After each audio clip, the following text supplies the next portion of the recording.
Good evening, Graham. Hello, Charles. So, welcome. This is Sunday night, another warm day today, still August at its most glorious, and the arts at its busiest in the outdoors. Just been to the York River Art Market, which is now being run by Caroline Turner. It's in its 11th year. Caroline has taken over from Charlotte Dawson this year, and it's running 3 weekends, August the 1st and 2nd, August 8th and 9th, and 16th and 17th. Each day, 30 artists on either side of Dame Judi Dench Walk. And Uh, they had a I very love busy it. day yesterday launching it. And a Why would you particular, want to walk on Dame Judi Dench? That's a bit rude. you say that, Graham, and Mm, that's just not going to be done at her age. I don't think that would be safe to do at all, clearly. mm. But Dame Judi Dench Walk it is. Or can you do the Dame Judi Dench Walk? Can you impersonate that walk? It's a hell of a walk. Actually, I don't. She never did that sort of thing. I mean, maybe she did dancing in strange movements in the '60s when she was young actress, but I don't remember in recent decades ever doing that sort of, anything involving movement really. Stand and deliver acting? Is that what you're saying? Yeah, well, she was Shakespearean, Yes. a lot of the time, so she's not the sort of, you know, she was never a gimmicky actress, was she? No, absolutely not. No, and the camera loved her though, and her voice so wonderfully mellifluous to listen to at all times. So you're right, Graham. You know, the focus was not on whether her feet could dance when her voice could do that for her. So welcome, Graham. Talking of Yorkshire, might as well stay Yes, there for the moment. yes. Discover Wakefield, which obviously is a Wakefield Was that an tourism order? body. Yeah, discover. Yeah, you must discover Wakefield. Well, it's starting a campaign because one of the emails turned up in my target advertiser inbox, Oh, and it's describing Wakefield as the UK capital of sculpture, and that is brilliant because Yorkshire usually doesn't shout about itself, no, and Wakefield has the Hepworth Museum in the middle of the town, exactly, but it also has outside town the sculpture part, the Yorkshire Sculpture Park. exactly. So you Yep, could new easily exhibition argue the case there that this week. Wakefield is the Mm. UK capital of sculpture, but usually Yorkshire places don't say that sort of thing. They're always meek and modest. Well, I think places like Wakefield actually need to. Has done the same. Barnsley decided it had enough of being the butt of jokes, and Barnsley's undergone a revival. And the key revival of Wakefield, of course, has involved the Hepworth Gallery. But you've also now got, I seem to think, is there a new music venue that's opened in Wakefield as well, possibly? I might be Yeah, I wrong think about there is. I that. think part of that summer run of gigs at York Museum Gardens That's right. and maybe Yes. Millennium Square in Leeds. I think they did some shows, big shows in Wakefield as well. So there must be a venue that's opened. It might be, maybe it was Kirkstall Abbey or something, possibly as well. No, it wasn't Crystal Abbey. There was No, something I think happened specifically in Wakefield, a I gig or think you're right two. because I when I was wandering around the site at the Live at York Museum Gardens event last month, there was indeed a poster up, a big billboard, I should say, rather than a poster, that was indeed drawing attention to an event in Wakefield whose name has escaped me. But the very fact that I mentioned it, it must have entered my subconscious in some form. But Exactly. clearly, Discover Wakefield wants Anyway, that to be rather more than subliminal, does it not? it's It's good going we've it's got the going bold. details and the facts Mm, at our mm, fingertips, Charles, mm. It is, and that's really as been at the opposed to heart being of vague and woolly. I mean, clearly the reputation of this podcast has always been that the depths are not supposed to be hidden; they're supposed to be apparent. Well, So, yeah, we know what we're talking about, and when we don't oh, know what we're talking about, we own up. you're quite right. Now, Graham, just briefly on another little short burst, I think this is the first time that Paul McCartney has ever been nominated for a Mercury Music Prize at the age of 84. So he's up there with Martin Carthy in the kind of venerable, but he was last year's venerable act was Martin Carthy. This year it's the turn of another Mac Yeah, McCartney. yeah, but the Mercury Prize didn't usually do venerable acts. They do the Mercury Prize, which started about '92 when Primal Scream won it with Screamadelica. It Mm, does not traditionally have an old timer, an old act in the list as a sort of no. heritage aspect. I think Martin Carthy is probably the first one it did. Mm, So for McCartney, who's done so many albums over so many years, and exactly. whose first record release was with the Beatles in October 1962, which is a hell of a long time ago. For him to get a Mercury Prize nomination is, I think it's weirder than Martin Carthy because he's also very famous and very successful in a way that Martin Carthy has never quite been. Mm. Martin Carthy's always been, what would you say, the folk musician's folk musician. I mean, Yeah. an influence on Bob Dylan. Any number of British folk acts draw attention to Martin McCarthy. McCartney, I mean, this I don't want to even suggest that it's actually about being it's a venerable thing. It's because this album is actually worth nominating. Oh yeah, The Boys of Dungeon a very good album, and it hit number one, and everybody thought it was great. It got great reviews. I also think it's like a late reward for his alt pop status because when he did the Lo-Fi McCartney One album in 1970, Mm. when he did the weird Baroque album Ram in 1971, which at the time were badly reviewed, Yes, I remember. years later, people like Sufjan Stevens said, "No, this is really interesting. This is really Mm. interesting stuff. McCartney is onto something different and new."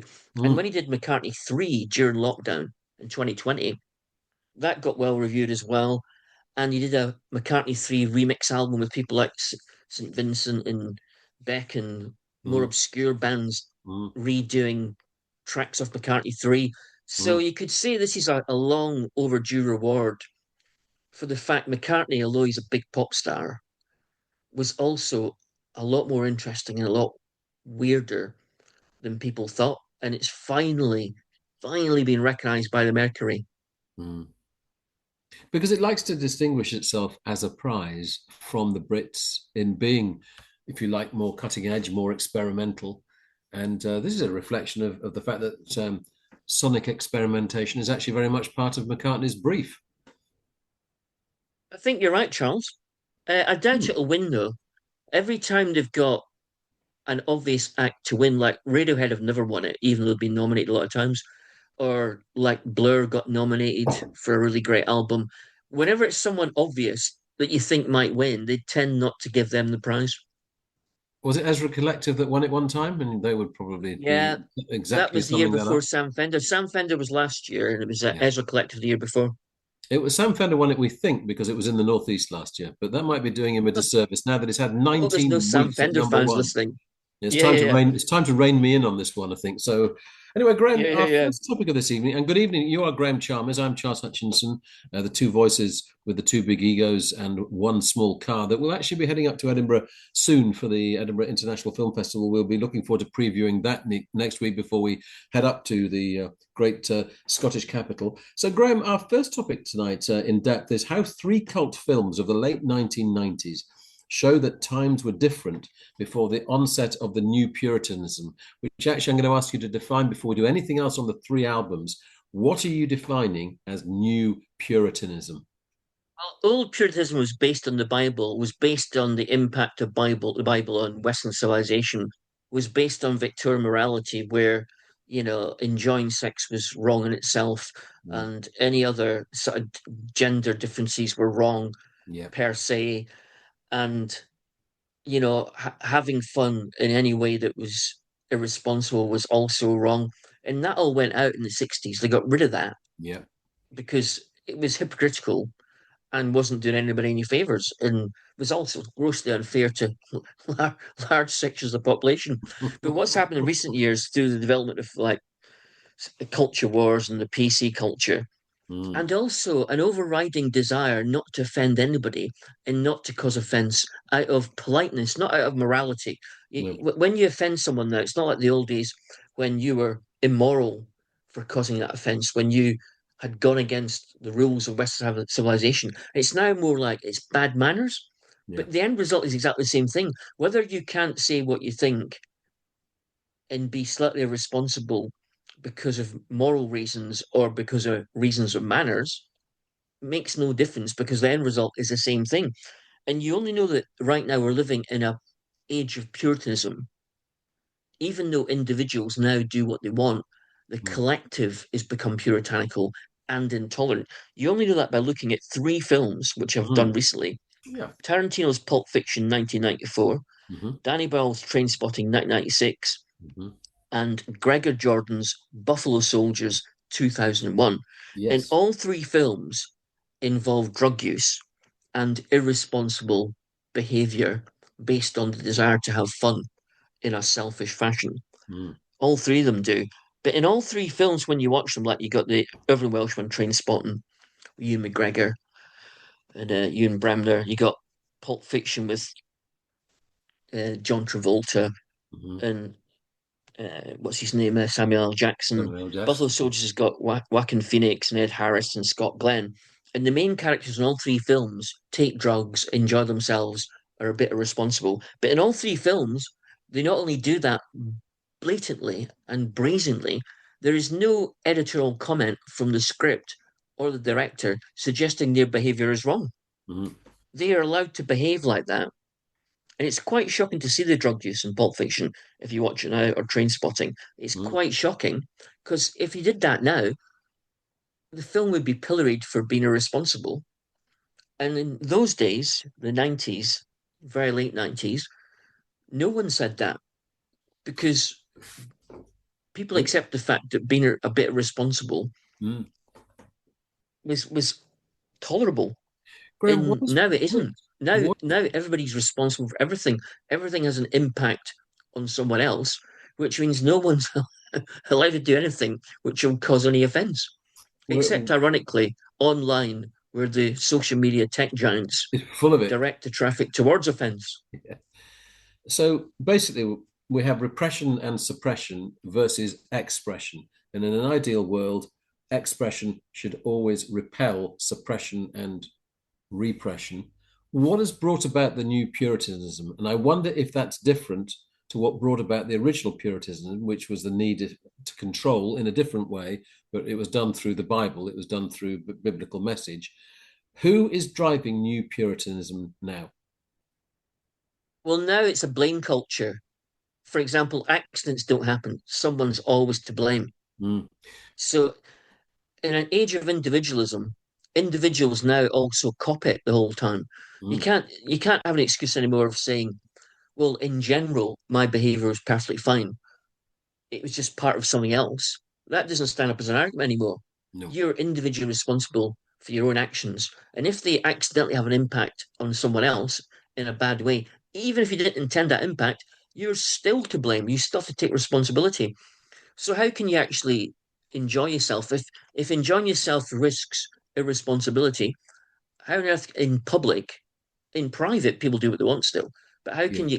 how can you enjoy yourself in public knowing that anything that happens could be result in you being judged harshly by Mm. society, And which probably indeed filmed it is these days. and probably filmed as well, doing it, Mm-mm. which is partly. Exactly. So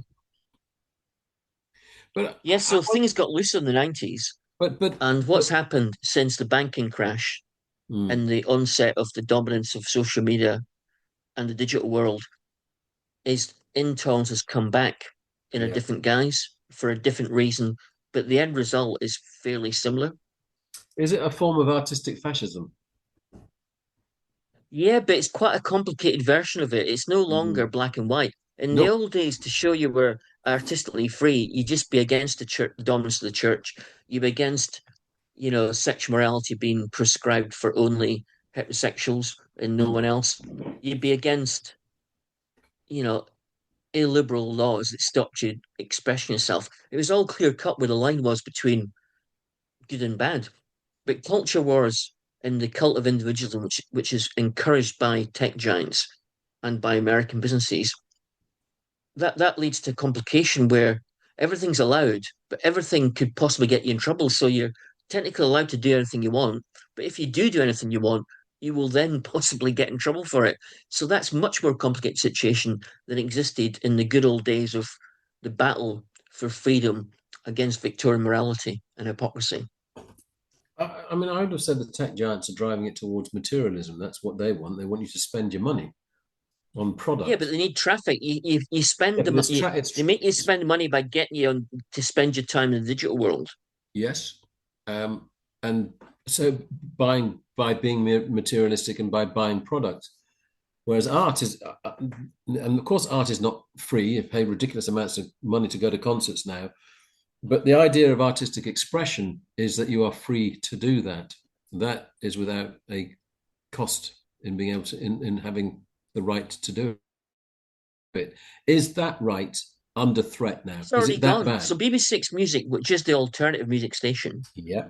run by very interesting, nice people, and I love BBC6 Music.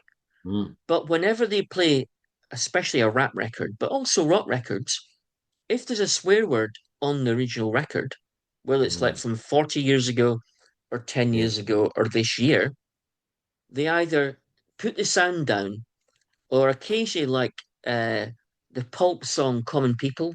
Mm, I think when they play that on BBC Music, the word screw gets dampened down so you can't hear it or it gets replaced by something else. mm, So if BBC Six Music, which is the alternative, for fear of causing offence to someone or anybody, doesn't like swear words on tracks and will dampen down the swear word to make it inaudible, even on really famous tracks from 40 years ago. yeah. Well, how can BBC Music be entirely alternative Mm. if it's fitting in with the intolerant conventions of today's world? And we saw that with the Pogue song, of course, Fairy Tale of New York, where suddenly there was an Yeah. objection years later to the word faggot, a word that in that context it rhymed with maggot. It was merely it was being used as an insult, just but a poetic rhyme insult. Maggot, faggot. It wasn't. Yeah, but it's also historically accurate because the song is writing about an era in which homosexuality was illegal Mm, and was underground. So it's mm, basically talking about, and when it was illegal and underground, it was forced to be in parts of town, mm, like in London, Soho, or yeah, parts of New York, which were unsalubrious and down at heel. So when that song talked about that world, which is mm, a world in the past, and it was already in the past or nearly in yeah, the past when the Pogues wrote the song, mm, they're not doing, they didn't use the word faggot because they were anti homosexual. It mm, was part of the milieu that they were yeah, writing about. mm, yeah, absolutely. And yet, now it's cut. That word is just as you're describing. Is turned down on the radio. Oh, yeah, that's only one tiny example. It's much broader than that. I realize, but I'm just using that as an example of something actually that's been contaminated and it, is weakened from its originality. So Exactly, yeah. yeah, all for the fear of causing offense to someone. So last question actually on these three films, Graham. I mean, they are in their perhaps Buffalo Soldiers is less appreciated out of the three. How do they all stand up? Do you think now? Well, it's a bit like watching Animal House by John Landis with John Belushi and Dan Aykroyd from, Yes. was that Dan wasn't in it, was he? I wasn't it. I think Don Sullivan was in it, Mm. from like about 1979, I think it was. Mm. Yeah, yeah. And it's Animal House is a hilarious film, and Pulp Fiction's great, and Trainspotting's great, and Buffalo Mm. Soldiers is great, Mm. and these do stand up. But because today's culture is different, and because today's morality is different, when you watch them now, even though I still enjoy them, I do get a little bit of a jolt, and I do feel slightly uncomfortable. It's almost Mm. like I can't shake off what the modern world thinks about this stuff when Yeah. I'm watching it. So no films are being made like this now. I know it's a generalization. No, then not certainly not. These were all commercial movies. They were all No, they films that were. were Yeah, meant they to be were. Yeah. hits. That's the thing. Yeah. They weren't meant to be, No, you no, know, they were absolutely. obscure films shown in a couple of cinemas. These were like mainstream. That's the shocking aspect. Yeah. In the autumn, incidentally, Graham, the train spotting, the musical, which has had Mm. pretty awful reviews largely. I think the Times liked it, but most reviews have been very dismissive of it. It's coming to the Grand Opera House, so I'll look forward to doing a piece on that Yeah, when it plays. the message of the Trainspotting film. The critics of today will accept it because it's a film from 1996. Mm, The problem with the musical version is it's now. yeah. It's live on stage right now, Mm, pushing ideas which nowadays aren't completely acceptable mm, to everybody. mm, So that was always going to get a worse review than the film because the film is like a historical document. So the critics will go easy on it, yeah. comparatively speaking. They will not go easy on something which is happening right now in front of their eyes. No. And the message of Trainspotting isn't a message that modern Britain, especially The Guardian, which is a big influence on middle class British culture still, would Mm, appreciate. And I think if Trainspotting came out now as a film, it would get in a lot of trouble if it was brand new and hadn't been done before. yeah. Anthony was signaling how many minutes there? 29 minutes. Splendid. Now, Graham, we touched on Simon Reynolds last week, but only touched on it. Remind us, first of all, of the title of the new book, and then we'll discuss, obviously, what you feel about the more that you've read it now, how this pairs up alongside his classic Rip It Up and Start Again. Well, it's published by White Rabbit, who are owned by someone else, who's owned by someone else, who are Yeah. part of a giant something else. But they're a great imprint, White Rabbit, published so many great music books. Mm, And Sam Reynolds' new book is called Still in a Dream, Shoegaze, Slackers, and the Reinvention of Rock, 1984 to 1994. mm, And it's loosely a follow-up to his 2005 book on Faber and Faber, Rip It Up and Start Again, Post-Punk, 1978 to 84. So it picks up the story from 84 and goes right the way through to grunge and the start of Britpop in 94. mm, And it's Sam Reynolds is a great, great music writer, and it's exceedingly well written book.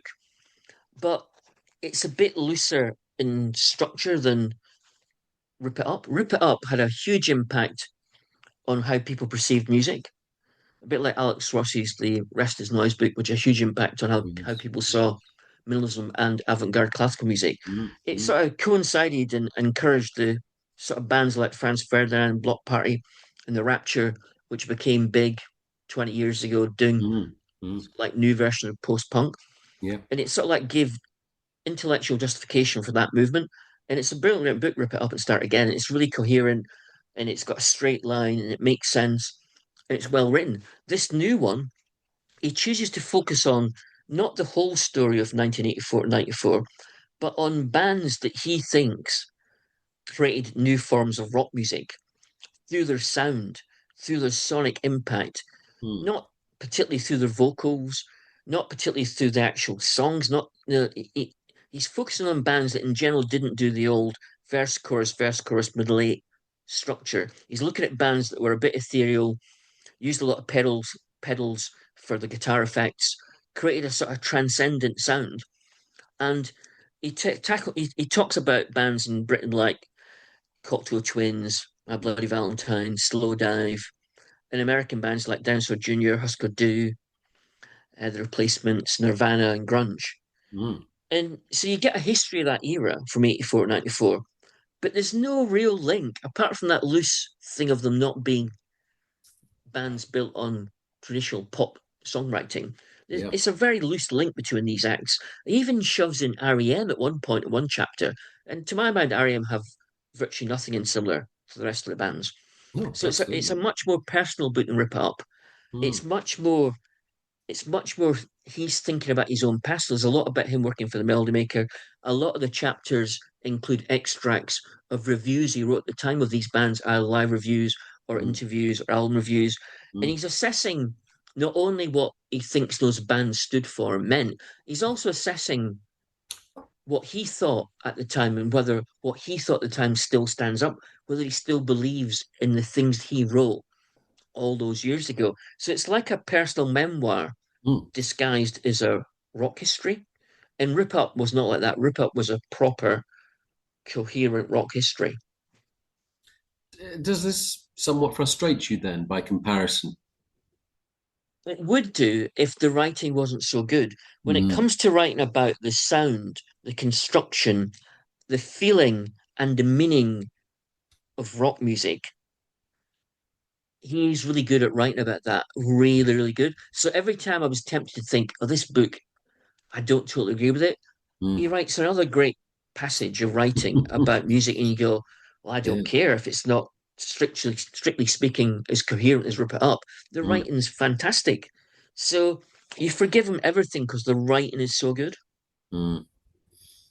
Well, it's one that's on my list to get, so I look forward to that. Graham, just And one little short it one. does tackle in passing Lloyd Cole commotions, the go-betweens, everything but the girl, and prefab sprout, but only in passing. And it's almost like a missed opportunity because those bands didn't fit his remit that he set himself for the book. So he mentions them in passing. But I Mm. think there's a more interesting book, historically speaking, not in terms of the writing, but in the history that he could have written about those acts. And maybe he will at some point. Well, Prefab Sprout are worthy of proper analysis in depth. They're worthy of a book in their own right, surely. Well, I think there has been a book come out recently Is about there? them. Has There's a there? new book about Talk Talk, and I think there's one about prefab sprouts. So I think they are getting written about now. Just all it does is remind me what fantastic taste I had in that era. Well, this is true. every He's band now that you've every sad. band that Yeah. you've mentioned, I have albums by. Well, yeah, yeah. Well, we Absolutely. saw Throwing Muses at their peak Yes. when they toured Britain, and so these are bands that you and me saw live that Simon Mm, Reynolds is now writing about. We mm, saw them at the time. I mean, that's one of the reasons I want to read this, just to relive. I can hardly call it my youth, but to relive one of the key flavors, Well, it's of very the evocative of the past. times. He captures Yes. the feelings of the times and the thinking of the times really well. Mm, So mm. you will recognize a lot of it, Charles. Absolutely. Just very briefly, Graham, the Harrogate Gallery involved with the Kinks in a new art project in London. This is Red House Gallery, of course, that's involved. Yeah. One of the gems of Harrogate is the Red House. Who is it that they're working with, and how come it's ended up as a project in Well, London? Christian Furr, who's a modern artist that they've worked with before, and I've met him at Yes, indeed. Harrogate's Red Mm, House Gallery myself mm, before, mm. does very sort of tactile, warm, colourful, shimmering paintings Mm. with like it's almost furry. Like his name's Fur, double R, but they're Yeah. almost furry in their feel, sort of like warmly, furrily psychedelic. And he Yeah. linked up with Dave and Ray Davies because they were in a photo booth in London in 1968, the two brothers behind the Kinks, and took a Oh, photograph together. And they've kindly given Christian Fur those photographs, and he's developed a combined painting photograph series of artworks yeah, yeah. for the new exhibition at the Gibson Garage in London, Mm. which runs till September the 6th. And don't ask me how Red House and Harrogate are involved, but they are definitely involved. And you can order some of the prints of those fantastic paintings Yeah. from the gallery right now.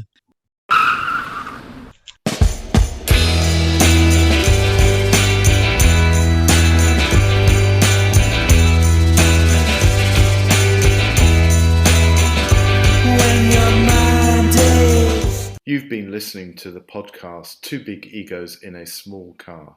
Your hosts were Graham Chalmers and Charles Hutchinson.